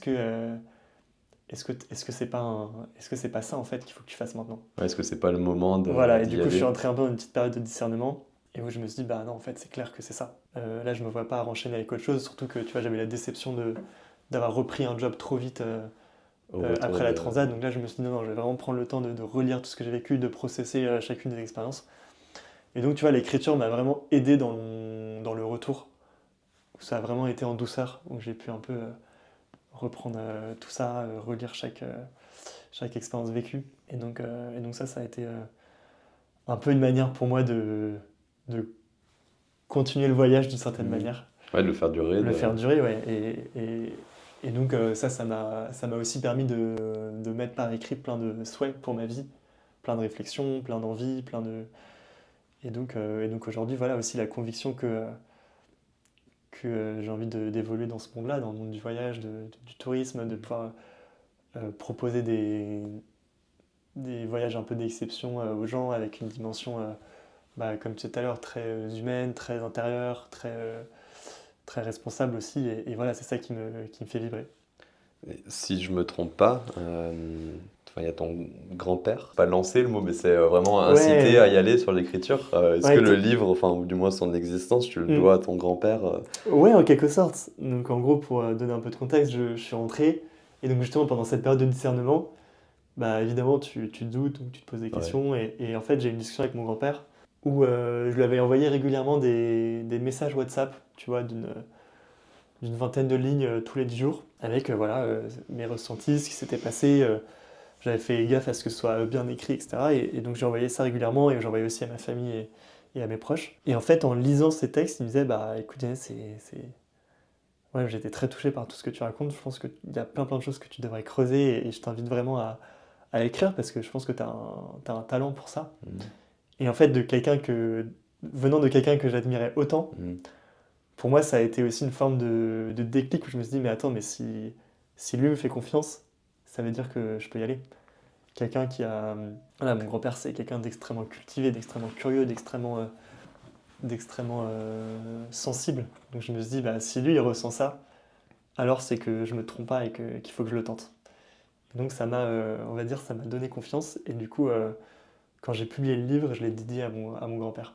D'accord. Voilà, une forme de petit clin d'œil pour le remercier de. Donc c'est la première page Ouais, à mon grand-père. ouais, à mon grand-père Alban Ok, c'est qui beau. m'a encouragé à prendre la plume. C'est vrai, c'est super beau. Et enfin, ce parcours d'écriture, tu le vis comment? Parce qu'écrire un livre, Mm. c'est sans doute long. Enfin, Ouais, du c'est moins, on peut long. l'imaginer. C'est très long. Enfin, Comme l'autostop d'ailleurs. ouais, enfin, c'est une aventure à part entière. Elle se passe Ouais. autrement. Tu es à ton bureau, enfin, tu es chez toi, tu es dans des bibliothèques peut-être. Mm. C'est quoi cette aventure justement? Ouais, donc cette aventure, évidemment, tu passes par des hauts et des bas. Tu te doutes beaucoup de. Voilà, moi j'ai commencé sans maison d'édition, donc je savais pas du tout où ça allait me mener. Mhm. Je me suis dit, bon, au pire, ce sera un beau manuscrit à partager à ma famille plus tard, mais voilà, je l'ai d'abord fait pour moi, et ensuite je me suis dit que ça valait sûrement la peine d'être partagé plus largement. Et donc l'écriture, c'est vraiment un itinéraire en soi, un chemin en soi, où, euh, où en fait, c'est un peu comme. Ça ressemble pas mal à l'autostop sur pas mal d'aspects. C'est-à-dire qu'il faut être extrêmement patient. Tu ne peux pas maîtriser ton inspiration, c'est-à-dire que c'est des choses qui te sont données, donc elles Mhm. viennent de temps en temps. Parfois ça vient pas et juste il faut que tu l'acceptes, que tu fasses autre chose ou que tu mettes ton énergie ailleurs. Et juste voilà, accepter qu'il y a des jours où ça marchera, des jours où ça marchera pas. Donc, voilà, donc beaucoup de patience, beaucoup de discipline aussi, parce que quand t'as personne qui va te donner un cadre pour faire les Ouais. choses, bah, il faut que tu le crées toi-même. Et donc voilà, moi je me connais, donc je sais que je travaille mieux le matin, donc je me réveille vers 8h. Je savais j'étais productif entre 9h30 et 13-14h, et que l'après-midi c'était plus compliqué, donc voilà, je me concentrais sur ces horaires-là. Et donc voilà, une forme de rigueur, de discipline qui est pas évidente et qui est voilà, la même rigueur que j'avais eu pendant le voyage où tu vois, tous les soirs je me disais, allez, là je suis épuisé, j'ai froid, je suis fatigué, mais allez, je prends quand même des notes pour me T'avais eu cette souvenir. rigueur pendant le voyage? Ouais, je m'étais un peu imposé cette rigueur. C'est bien de se l'imposer. Après coup, c'est bien, sur le moment, t'en as marre. Ouais, j'ai écrit, moi, pendant tout mon séjour en Afrique. Mhm. Ça date d'il y a 1 an et demi et le fait est que j'ai jamais relu ces notes. Mm. Je sais absolument où elles sont dans mon tiroir de mon bureau, mais je ne les ai jamais relues. Je me questionne de quand est-ce que je vais le faire. Il faudrait que je me questionne sur le sens de tout ça, etc. Et donc c'était une trentaine de jours. À la fin, j'en pouvais plus. Ouais, tu m'étonnes. J'en pouvais plus. J'écrivais, enfin, surtout que j'écrivais 2-3 heures le soir. Ah ouais, Très très long. toi, t'étais vraiment dans une démarche de... Bah, c'était déjà très littéraire, c'était déjà très fourni. Ok. Euh, c'était Ah, pas et une donc prise de notes, c'était Oui, ouais. c'était un peu plus profond que ça. Moi, pour le coup, c'était vraiment une prise de notes, c'est-à-dire je passais entre 45 minutes et 1 heure et demie, quoi. Et juste pour le coup, C'est déjà beaucoup. j'écrivais plus, c'était plus pour me souvenir.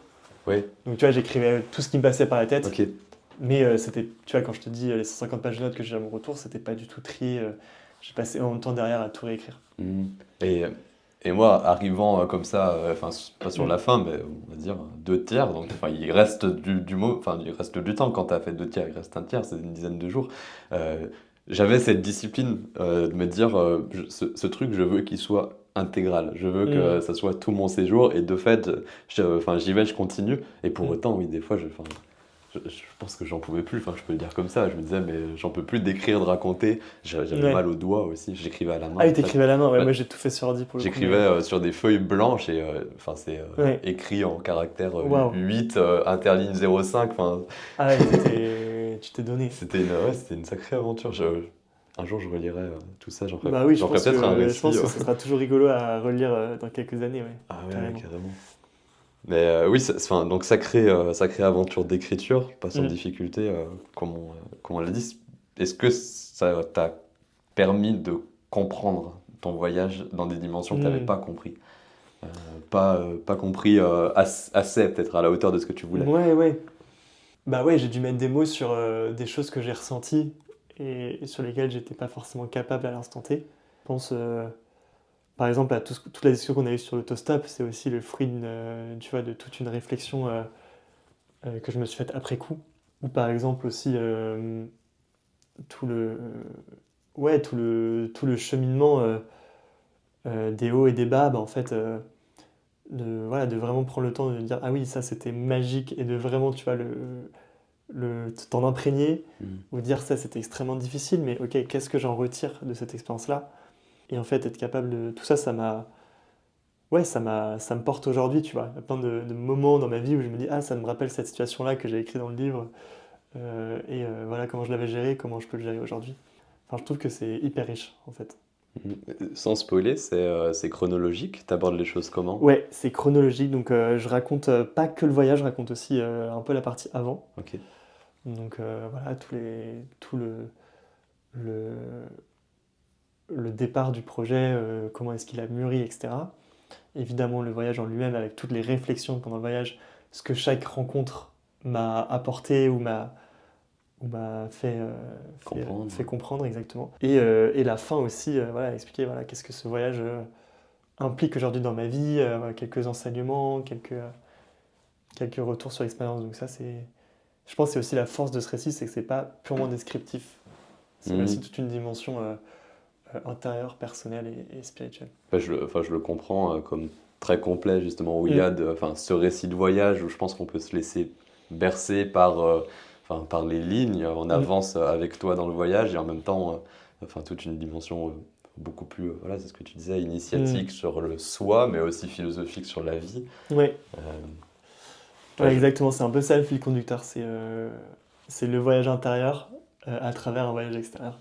certainement beaucoup d'illustrations à travers les mots. Enfin, je pense qu'on se retrouve dans des paysages, on se retrouve. Enfin, tout à l'heure, tu décrivais la Géorgie, j'avais l'impression d'y être. Enfin, j'étais là, j'entendais les feuilles. Ouais, bah, je pense que j'ai une plume assez visuelle, enfin j'ai une mémoire visuelle, donc je suis capable Tu le retranscris. de le retranscrire en tout cas tel que moi je l'ai vu. Et ça, c'est vrai que c'est un retour qu'on me fait souvent que voilà, c'est assez facile de s'imaginer les situations que je décris.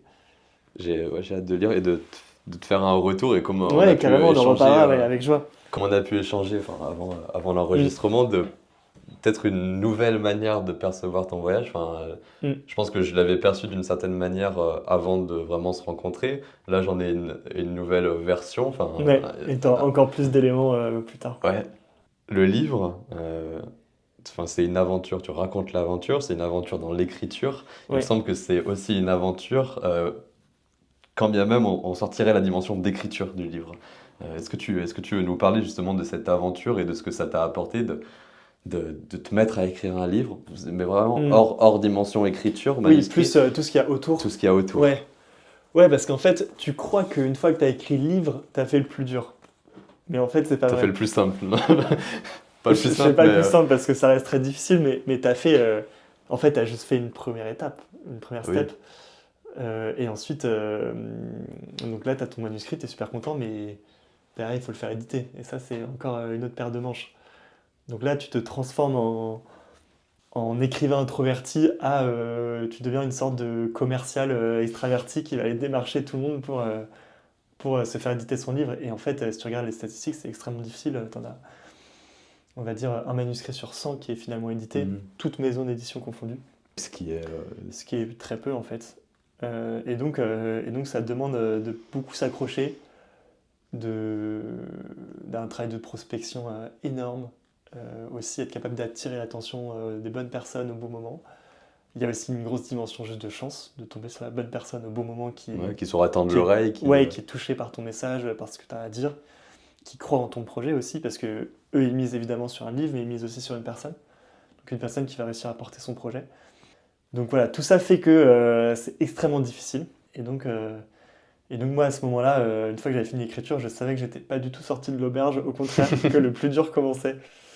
Et voilà, j'ai eu beaucoup de chance de trouver un super éditeur dont je rêvais quoi, enfin le meilleur que je pouvais avoir. Donc ça, j'ai eu beaucoup de chance et je pense que voilà, je suis tombé sur la bonne personne au bon moment qui a cru en moi. Mais une fois qu'on a trouvé l'éditeur, c'est toujours pas Oui. fini parce que après il faut faire connaître le livre et on entre un peu dans toute une période de préparation de lancement et ensuite de promotion. Et donc là, en fait, on développe encore d'autres compétences qui sont voilà, tout simplement la communication sur les réseaux sociaux, la prise de parole en public lors d'événements, de conférences. Ça, c'était très nouveau pour toi? Ouais, complètement nouveau. Bah, tout ce que je te dis là, c'était complètement Ouais, nouveau. tout en fait. Tout en fait. Et en fait, j'ai découvert qu'écrire un livre, c'est cool, mais c'est pas juste écrire un livre, Ouais, c'est bien au-delà de ce bien qu'on au-delà. imagine. Faire des podcasts comme ce qu'on fait en ce moment, évidemment. Passer à la télé, passer à la radio, avoir des interviews avec des journalistes dans la presse écrite. Donc tout ça, en fait, ça prend aussi beaucoup d'énergie, beaucoup de temps. Mhm. Et comme tu dis, c'est une aventure en soi parce que t'as des hauts et des bas, t'as des moments où t'es hyper content de le faire, t'as des jours où juste t'es pas trop dans le mood, il faut que tu prennes un peu sur toi.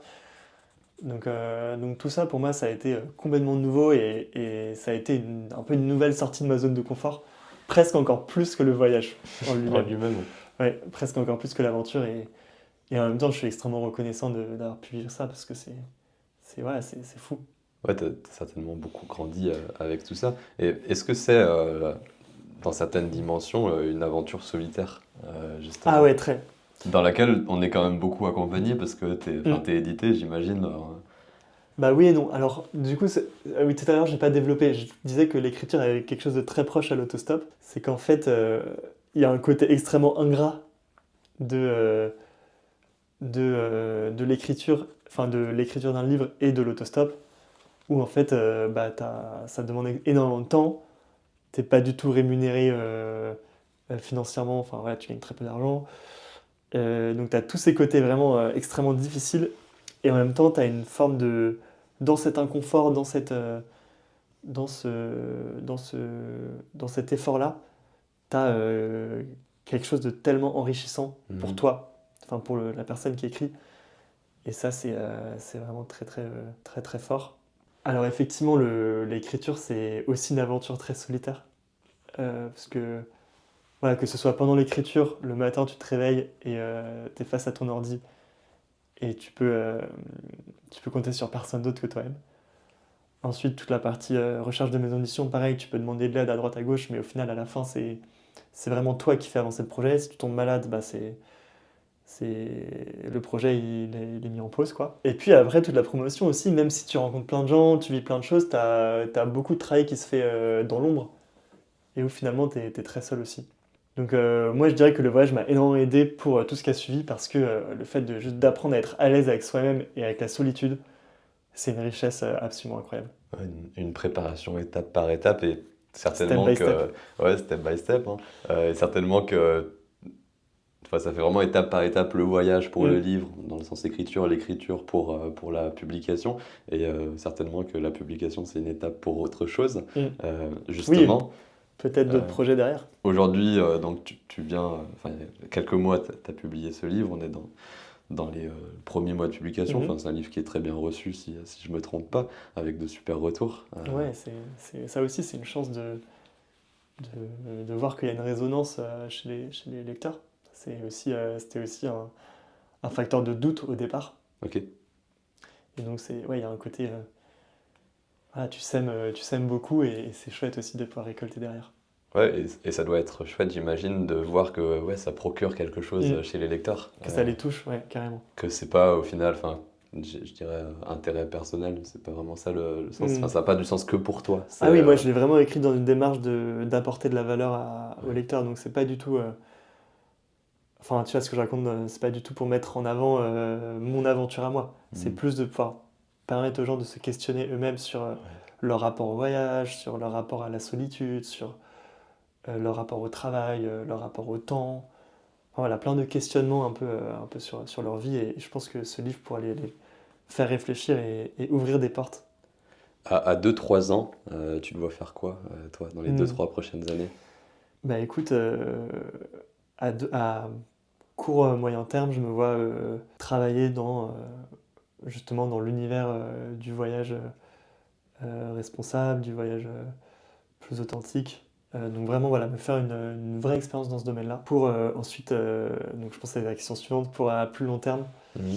pouvoir envisager ouais, de monter une entreprise dans ce domaine-là aussi. Donc ça peut être soit directement aller organiser des voyages pour les gens, donc un peu sur le modèle d'une agence de voyage, mais un peu un peu plus jeune, un peu plus Mhm. digitalisé, etc.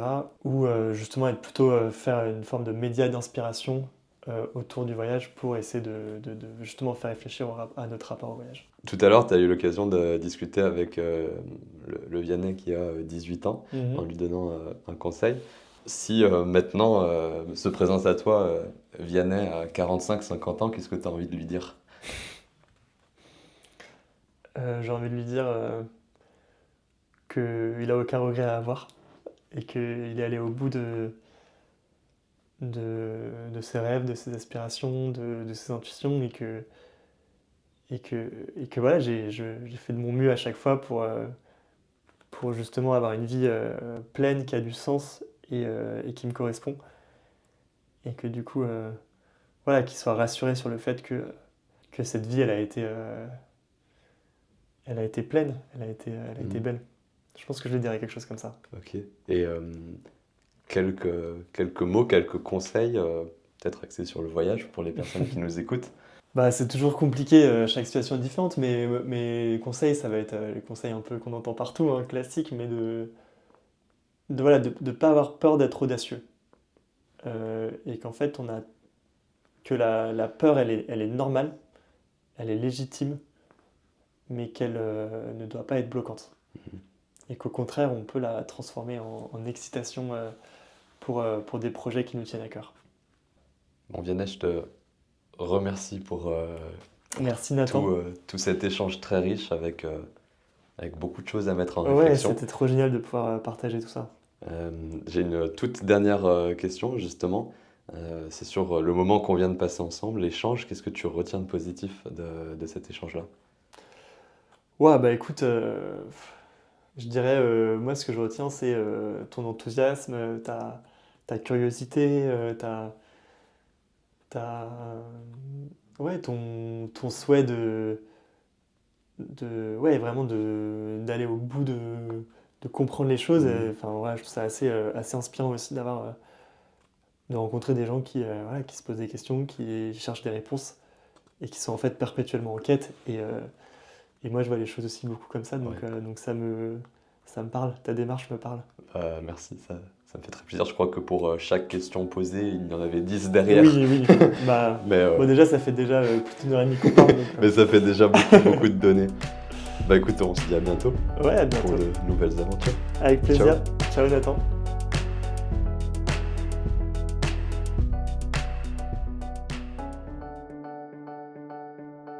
Voilà, c'est terminé pour aujourd'hui, c'est terminé pour notre discussion avec Vianney.